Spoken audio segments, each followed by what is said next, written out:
नमस्कार. कथासागरमध्ये सगळ्यांचं स्वागत.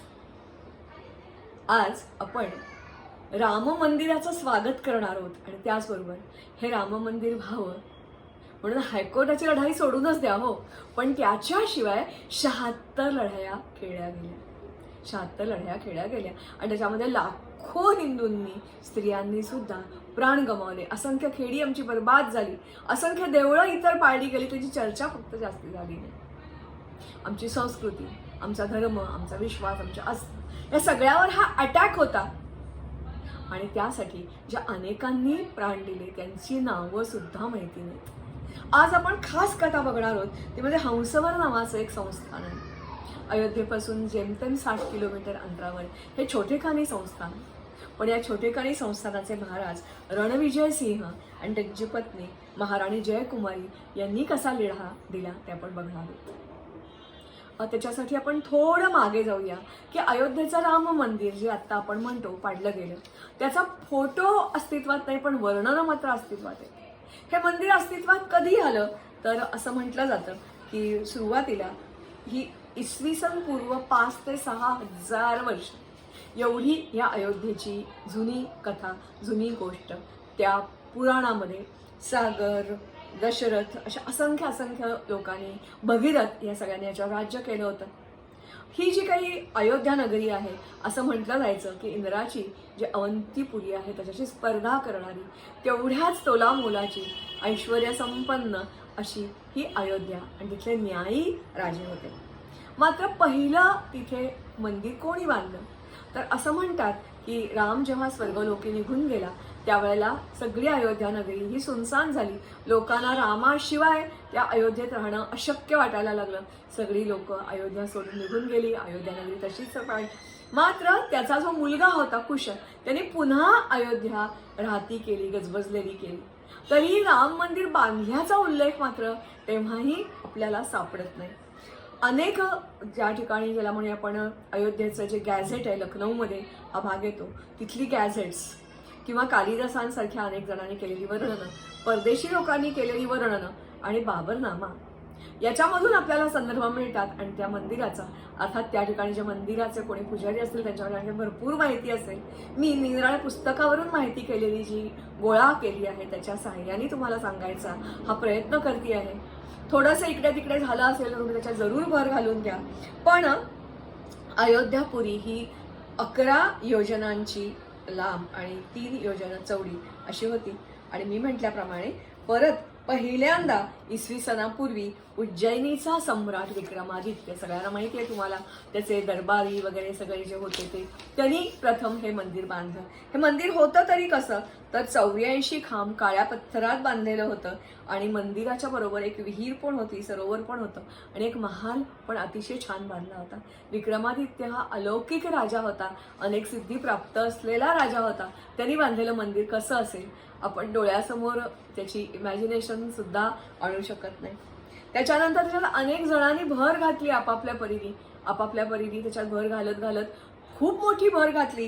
ती म्हणजे शुंग वंश, प्रथम पुष्पमित्र शुंग यांनी त्याचा जीर्णोद्धार केला. हा परकीय आक्रांताबरोबर लढणारा राजा होता.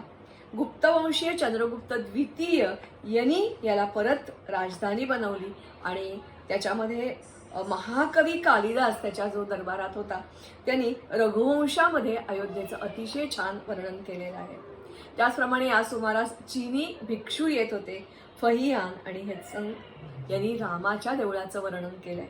एवढंच कशाला तर सिकंदर लोधीच्या काळामध्ये सुद्धा हे अयोध्येचं मंदिर होतं. हे भारताचं वैभव होतं.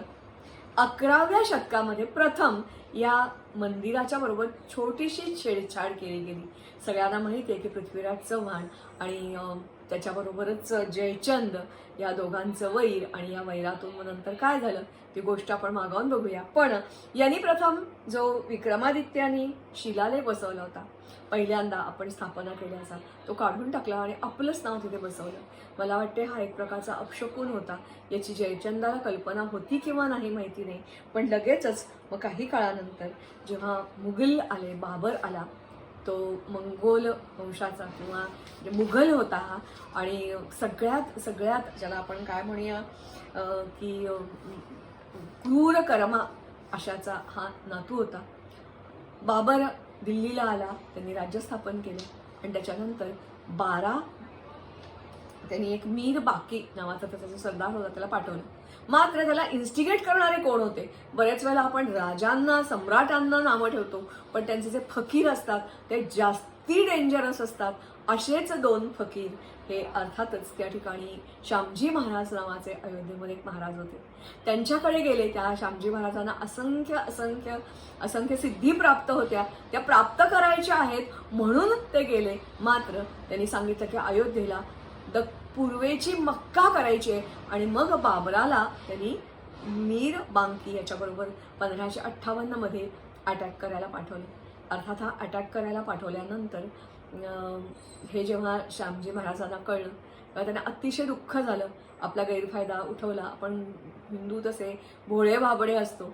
मुघलांची रणनीती क्रूरता ही आपल्यामध्ये नसते.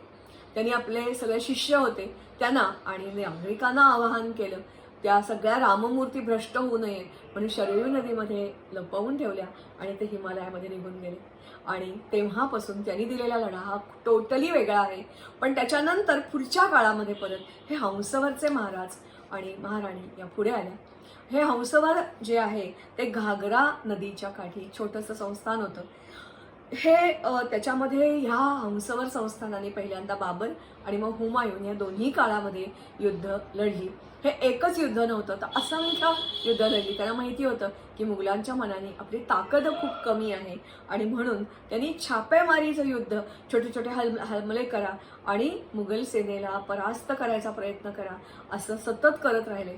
त्यांनी गावागावामध्ये आपले दूत पाठवले. अनेक क्षत्रिय आणि रामावर प्रेम करणारे असंख्य जण ह्यांना मिळाले आणि मग अशा प्रकारे हा राजा रणविजय सिंह त्याची सतत सतत सतत सतत लढाया करत राहिला. त्यांना त्रास देत राहिला आणि त्याच्यानंतर अशाच एका लढाईमध्ये हा महाराजा जो रणविजय सिंह होता त्याला मृत्यू ओढवला.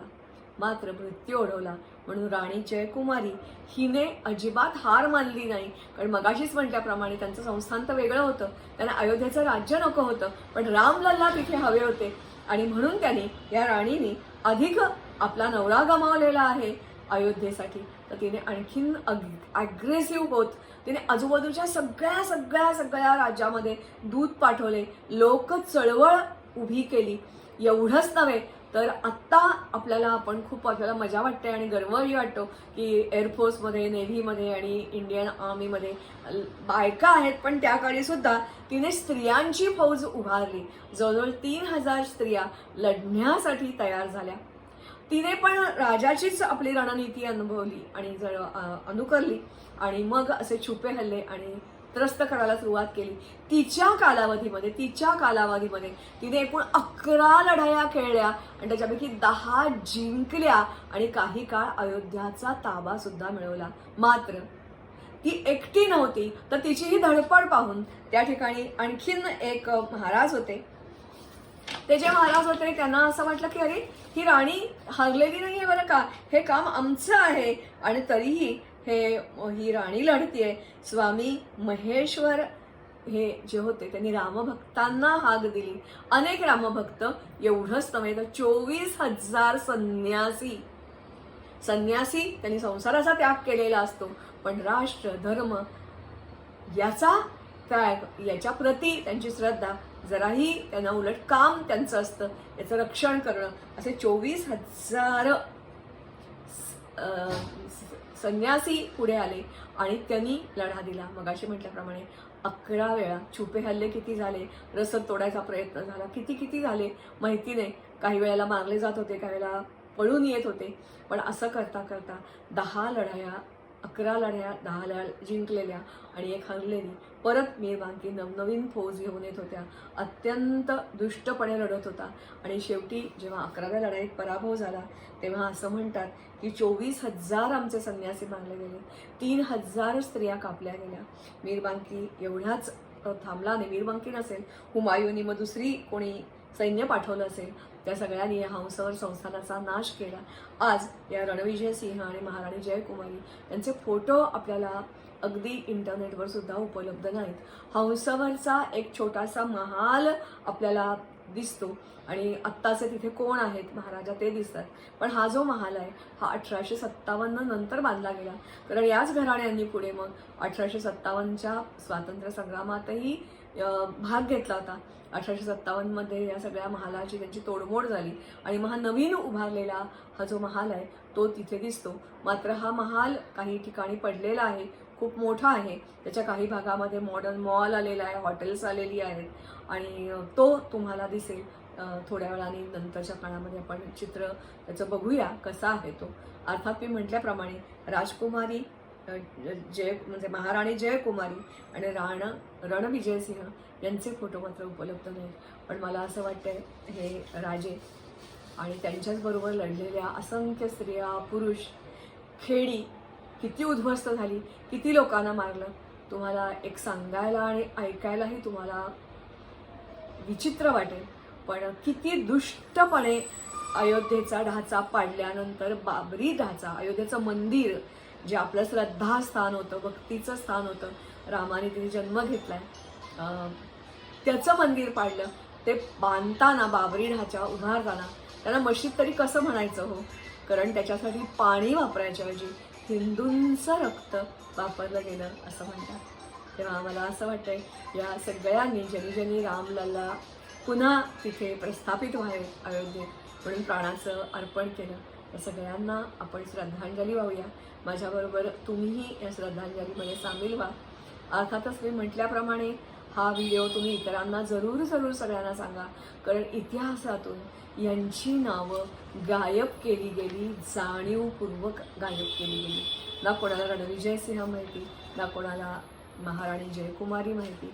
तर ह्या सगळ्यांना आपल्याला श्रद्धांजली वाहणं, पितरांना आपल्या जसं वाहतो तसं असलं कर्तव्य असं मानतो. आणि अयोध्येचं मंदिर बघत असताना अशीच दुसरी एक कथा मी पुढच्या वेळेला सांगेन. पण यांना आज आपण श्रद्धांजली मानूया आणि थांबूया. जरूर लाईक करा, शेअर करा, विशेष करून नव्या पिढीपर्यंत ही माहिती पोचवा की ज्यांना अभिमान वाटू दे की आपले पूर्वज होते कसे, धर्मरक्षणासाठी, देशरक्षणासाठी, आस्थेसाठी त्यांनी काय काय केलं त्याची त्यांना कल्पना येईल. नमस्कार, धन्यवाद. हेच ते मंदिर की जे लवकरच लोकार्पण होणार आहे. हा बाबर पहिला मुघल, त्याचा हा क्रूर कर्मा ज्याने अयोध्येचं मंदिर पाडलं असा सरदार मीर बांके. त्या ठिकाणी उभारलेला हा ढाचा ज्याला बाबरी मशीद म्हटलं जातं, अर्थातच नंतर रामभक्तांनी तो नष्ट केला. अयोध्येपासून जवळच असलेली ही घागरा नदी आणखीन प्रचंड खळाळत वाहणारी आणि तिच्या शेजारचं हंसवर संस्थान. या हंसवर संस्थानामध्ये मोठी सरोवरं आहेत, तिच्यात हंस राहतात म्हणून हंसवर संस्थान. त्याचा हा महाल जो आत्ता दिसतो आहे तो. नमस्कार.